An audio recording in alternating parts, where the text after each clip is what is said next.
Hi and welcome everybody. I really do mean that. I'm so glad you're here. For the purposes of this short orientation, I will actually be using the English 50 website.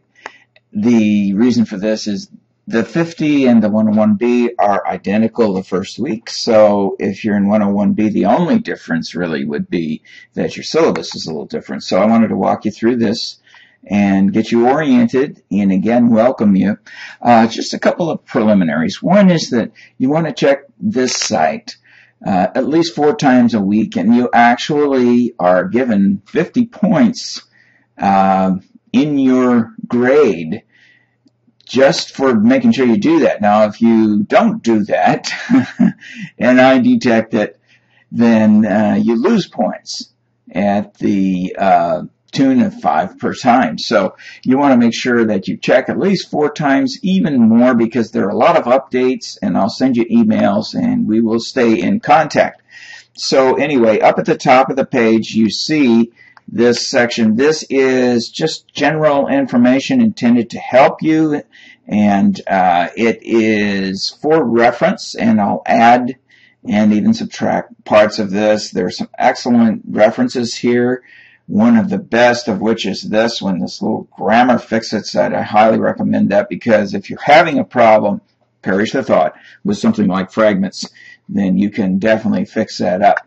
Okay, so let's go down and see. Typically what you want to do is just open these from the top down. So the reason being that I'll put them in a logical order, but you can do the assignments in any order you wish. You can notice the restrictions as to how long they will be available and so on. But so you have the syllabus at the top. You simply click that and take a look at that.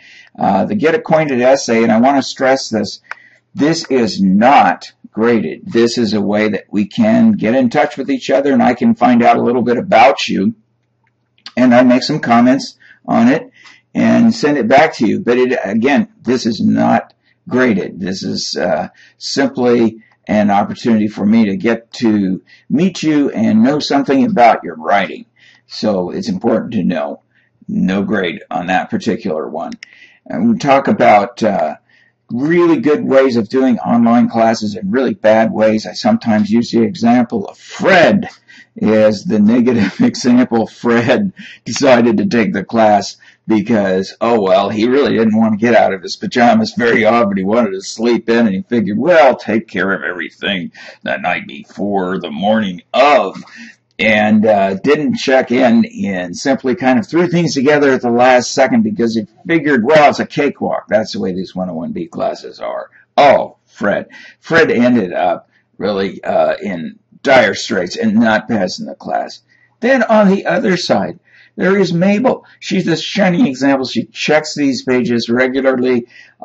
She plans ahead. She works, budgets her time and does the assignments over a period of time, gets them in early enough. So you really need to, it is a great trade-off, I think, because you can do the work when you want to. If you're a night owl, you can work midnights or something, but it isn't a really good idea to use it as some sort of stopgap where you just say, oh, well, I'm just going to take this online class. I'm going to put in the minimum amount of time. So be like Myrtle, not Fred, or Mabel, excuse me, not Fred.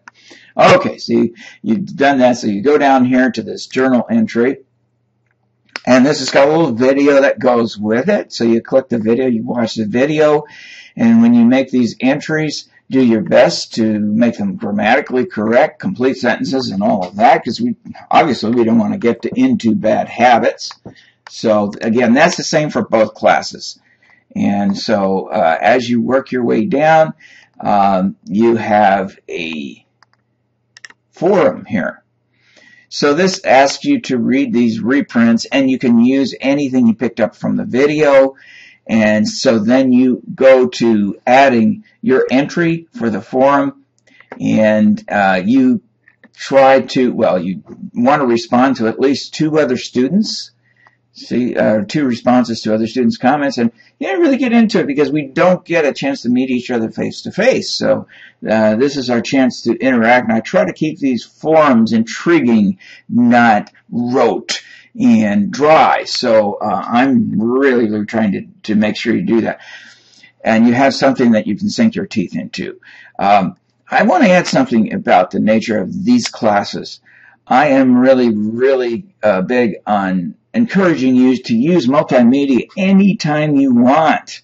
That includes for essays. You want to include pictures, you want to include video, you want to include footage, audio, whatever it happens to be. I really am encouraging you to do that for any of these types of entries. Because we have the opportunity, and it is a way of connecting with each other. I mean, I've had students do videos of their dancing, of their singing, I mean, all kinds of possibilities. So I want you to keep that in mind. Okay, so again, let's go back. And I think you're getting the idea. The syllabus quiz is not available until the 27th. And that, of course, is based on the syllabus. It is timed. It's not a picayune quiz. If you've read through it, you're in good shape. So really, that's about it. I'll include so that you can get to know me a little bit better, I guess, not to be trying to push myself or my interest on you, but I've asked you about yours. So I'll include a little link to my guitar website, which is one of my passions. That and of course, family. And I'm living over in Los Osos on the coast, but I will come visit a couple of times and hold some office hours on campus. Meanwhile, feel free to contact me. If you're running into a real rough spot, you can even ask for my phone number. You can also Skype me and have a conference that way. So that's about it. So I hope to see you and talk to you soon.